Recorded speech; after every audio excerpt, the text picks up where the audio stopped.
It's going to be nice, though. I think getting out of the spotlight and just getting to live my life and do things that I want to do, and not have to sit and I love talking to all of you, but it's going to be nice to not have to sit in front of a microphone, multiple times a week. I really appreciate all of you, but it will be nice to kind of get away and relax for a little bit. As the WNBA is going crazy over her confirmed huge contract in Europe, take a look at how pleased Caitlin Clark is after leaving the toxic society. I keep getting notification in people commenting under my shorts videos that Caitlin Clark's gone. She's left the WNBA. What is going on? I don't believe that. What started out as a rumor has turned into a harsh reality, and the league is in such a panic that they have even sacked Christy Sides from the Indiana Fever. Christy Sides' time as the coach of the Indiana Fever is very likely coming to an end. It looks like they are trying to completely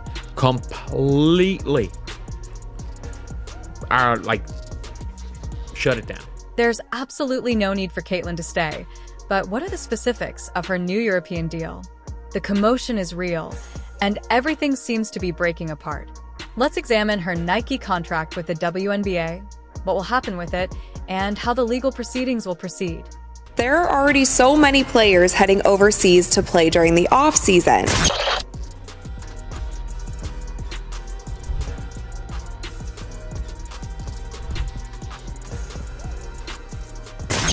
Does she have the build to play in the WNBA? From the beginning, it was evident that the WNBA should focus entirely on building their future around Caitlin Clark.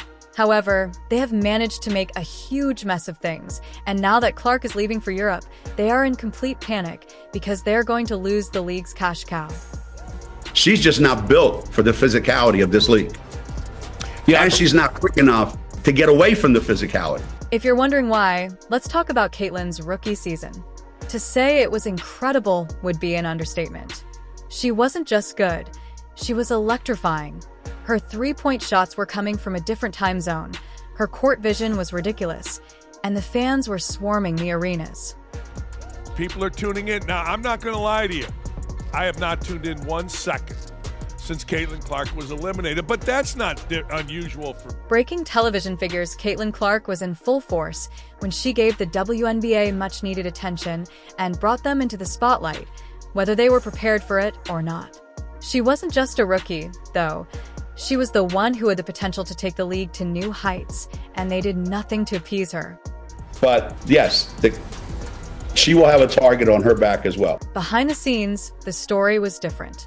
Clark was undoubtedly increasing the WNBA's viewership, but rather than receiving the respect she deserves, she was practically thrashed on the court every night as veterans came for her flagrant performance.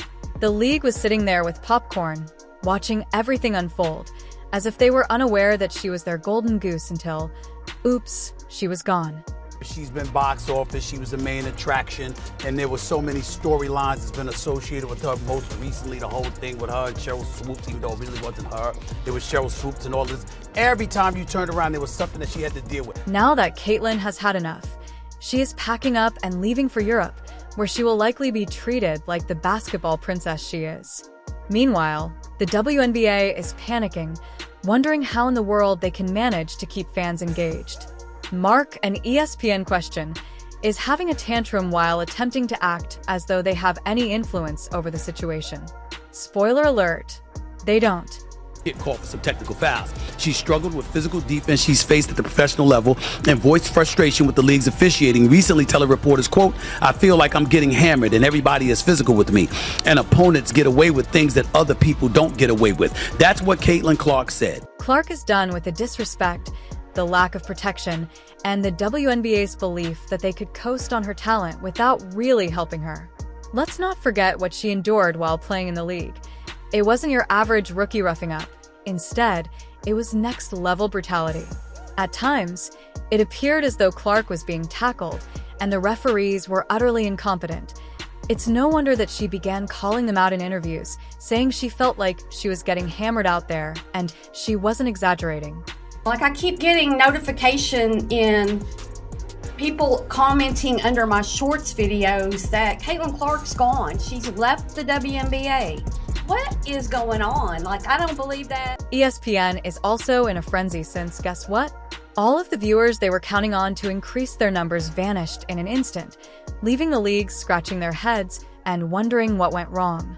The simple fact is that they didn't respect Caitlin Clark, and now they're paying the price. Not only is Clark's decision to move to Europe a victory for her, but it serves as a wake-up call for the WNBA and ESPN, who took her for granted and now have nothing better to do than act outraged as the athlete who will shape their future leaves them in the dust. Hey man, your meal ticket is under constant attack. There's been dirty plays all season. When Caitlin Clark exploded into the WNBA scene, ESPN was living the dream. It was obvious that she wasn't just another rookie. Rather, she was a game changer from the moment she set foot on the court. ESPN went all out to promote Caitlin Clark as the next big thing in women's basketball because they saw dollar signs for future headlines and a swarm of new fans eager to board the Caitlin Clark bandwagon. And guess what? It worked. Clark's games are instant. She was their golden ticket, and they loved every minute of it as Blockbuster's viewership figures soared and ESPN rode that wave like it was the only show in town. Those guys, they're the racists, when really, y'all are the racists. The people coming up with excuses to hate Caitlin Clark and the new fan base that she brought. However, we must not overlook Chelsea Carter's little stunt, which is a classic because after she poked Clark's eye, nearly blinding her for the duration of the playoff game, there was no ejection or actual punishment meted out. It seemed as though the WNBA's Casual Tuesday was the message that the season was open on Caitlin Clark and that no one was intervening to stop it. The Michael Jordan of the WNBA was assaulted, has a black eye during the second half of the game because Dejanay Carrington stabbed her with her fingernails in the eye. I believe it's, side 11. Could we just play this on a loop? I'm not exaggerating. Additionally, during her rookie season, Clark was the target of 177% of the NBA's egregious fouls. Let that sink in for a moment. She wasn't just singled out more than anyone else. She was essentially a magnet for cheap shots, and 80% of those fouls were from the Chicago Sky. And then all of a sudden your hand turns downwards and straight into the eye of the biggest star in the WNBA. It's not a natural act. And I called it out yesterday in real time watching the game. Like, hey, that was on purpose. That was not an accident. Carter's shoulder check was only the beginning. During a game where the score wasn't even close, players from Diamond to Shields went one step further and ran her over out of rage. ESPN continued to do business as normal, taking advantage of Clark's fame while she was out there getting pounded, but remaining mute and not criticizing the league or demanding more protection.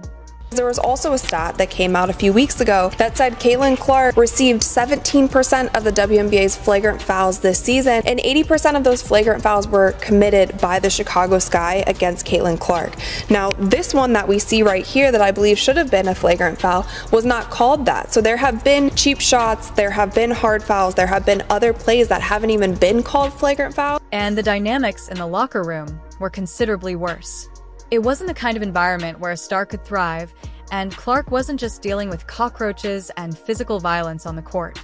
She was also dealing with a toxic environment within the league itself, where veterans viewed her as a newcomer who didn't deserve the attention she was receiving and did everything in their power to push her out. They no longer saw Clark as someone who might elevate the league as a whole, but rather as a liability who threatened the existing quo. Let her cook. Y'all stop being petty. Stop being catty, because she like a double-edged sword. She couldn't tell left and right, and it's bothering y'all, and I see it. The WNBA's inability to see Clark's worth until it was too late is astounding. They had a player who surpasses legends like Sue Bird and Diana Taurasi, not only in skill, but also in impact.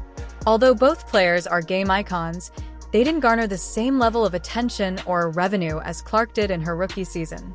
Nevertheless, the WNBA did not do enough to protect her, allowing her to leave, and now they face the fallout.